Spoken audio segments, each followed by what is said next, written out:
Hello everyone, welcome back to my channel. So today we are again on a new topic, that is law of diminishing marginal utility. So today in this class we are going to discuss what is the meaning of this law of diminishing marginal utility. This law of diminishing marginal utility was first formulated by H. Gossen, and this H. Gossen was a German scientist, and later on this was given a systematic formulation by Marshall. Again, Marshall has given this formulation. Okay, what does this law state?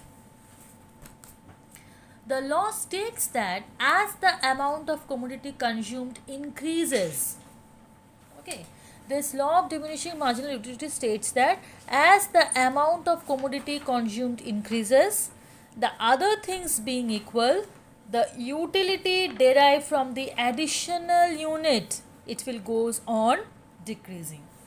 So this is the definition of this law of diminishing marginal utility. As more and more commodity we are going to consume increases, the utility that is derived from the additional unit, it will go on decreasing. Now let us go through the different assumptions of this law of diminishing marginal utility. So there are various assumptions of this law of diminishing marginal utility. The first assumptions which we are going to discuss is that all the units must be identical. What does it mean? All the units must be identical. This means that the commodity must be same in all respect. In all respect here means in size, in color, in design, in quality, everything must be same. For example, we can tell that the quality of the first mango will be equal to the quality of the second mango. That means the mango should be of equal quality. No mango should be in superior than the other mango, than the second mango. The first mango will be equal to the second mango, will be equal to the third mango, and so on. Next we move on to the second assumption, that is unit of a commodity must be standard. That means, for example, we can tell a cup of water, a bottle of cold drink, a pair of shoes, a full mango, or a glass of water. That means the unit should be standard. That means it should not be too big or it should not be too small.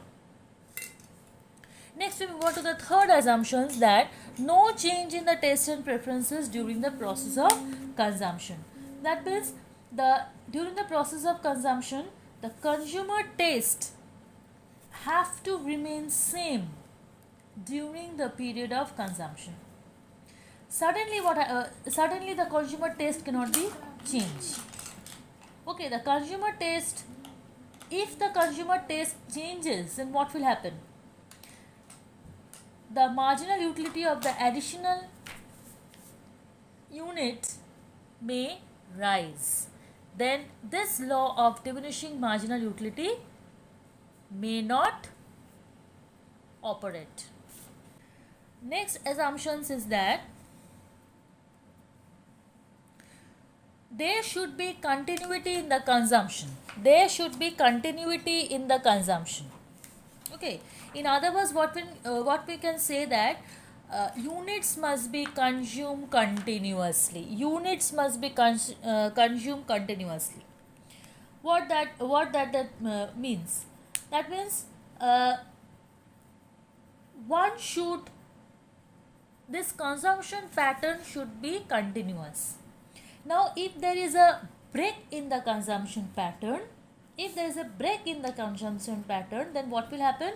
The law of diminishing marginal utility will not apply in this case. Okay. That means what? If there is a very much time gap, if the time gap is large, then what will happen? Then again the additional unit which the consumer is consuming may increase. It will not decrease, but it will increase. Then that means what? This law of diminishing marginal utility, this law won't be applied in this case if there is a discontinuity in the consumption. Next is that there should be no change in the price of substitute good. There should be no change in the price of substitute good. Now, if there is a change in the price of substitute good, then what will happen? It will be very difficult to have the idea about the utility the consumer is getting from the commodity. It will be very difficult. If suddenly the substitute price will change, then what will happen? It will be very difficult to have the idea about the utility the consumer is getting from the commodity. Next assumption is that utility is measurable. Next assumption here is utility is measurable. Next is that the consumer is rational while taking the consumption decision. The consumer should be very much rational while taking the consumption, and the marginal utility of money here should be constant. So these are the few assumptions of the law of diminishing marginal utility. That means by explaining this law of diminishing marginal utility, we have to assume this, then only we can explain the law of diminishing marginal utility.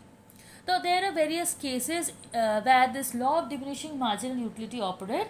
For example, collection of stamps, old coins. Here the law of diminishing marginal utility operate. Collection of stamps, then old coins,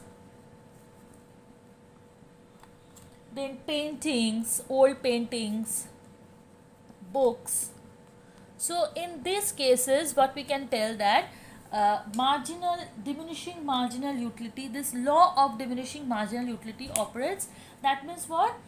The marginal utility may initially increase in these cases, but eventually it will decrease. First it may increase. First we are very interested in collecting the stamps and all, and after, as more and more we are collecting the stamps, or more and more we have the collections of paintings, and later on the marginal utility will diminish. So in this cases also your law of diminishing marginal utility operates. Next we are going to discuss that what is the basis of this law of diminishing marginal utility. What is the basis of this law of diminishing marginal utility? So there are two major explanations of this law.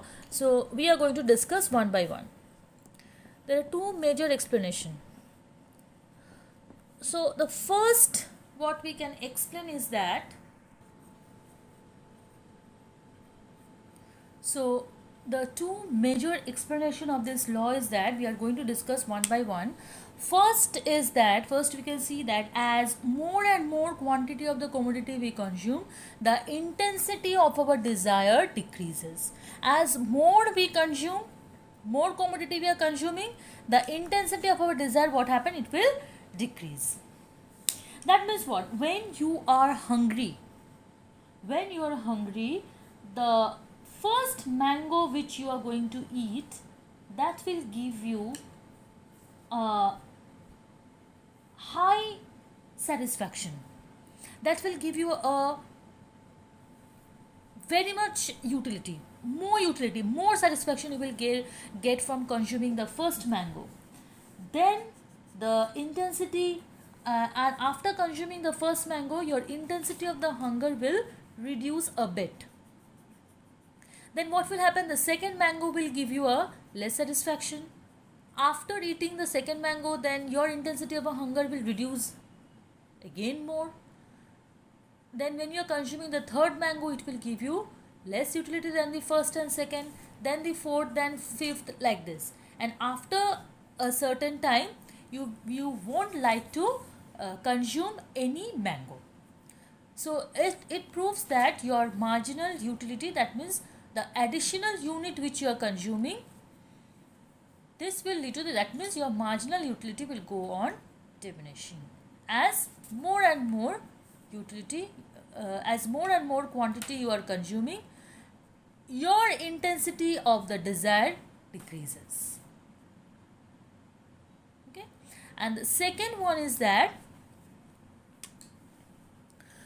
if there are many uses of the commodity, the most urgent requirement will be fulfilled first. If that particular commodity has many uses, the most urgent requirement will be fulfilled first.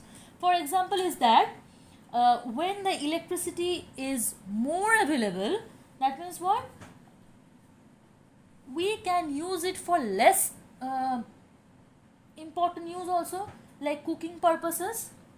And now if the available of this electricity is limited, then what will happen? We will use it for only for important purposes, for such as lighting purposes. And when the electricity is available more, we will use it for less important uses also, for as cooking. Okay, so that's as the additional quantity of electricity is made more available.